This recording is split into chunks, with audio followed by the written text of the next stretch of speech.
Hi everyone, it's Alex from Risk Academy, and in this short video I wanted to talk about this new idea new idea for me, because Sam Savage has been going on about this for years. The idea that the risk community can actually be clustered into two distinct groups, and one group is called generators. The math people that understand the underlying probability theory, decision science, understand how a risk is a distribution, understand how different risks are better represented by different distributions, understand the concept that risks are correlated, and all of this can be represented by a mathematical relationship or a set of relationships. And they're the ones that generate inputs into decision models that are then converting those decision models into stochastic decision models and allow to run risk analysis and help to make those decisions risk-based.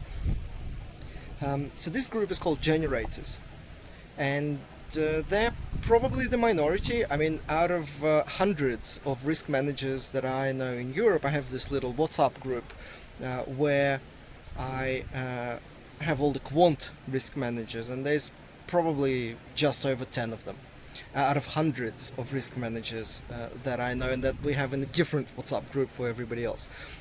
So they're few and far between. Nevertheless, they're the engines. They're the guys that generate the risk inputs that you then use for risk analysis. And then the second group, the second cluster, is called users.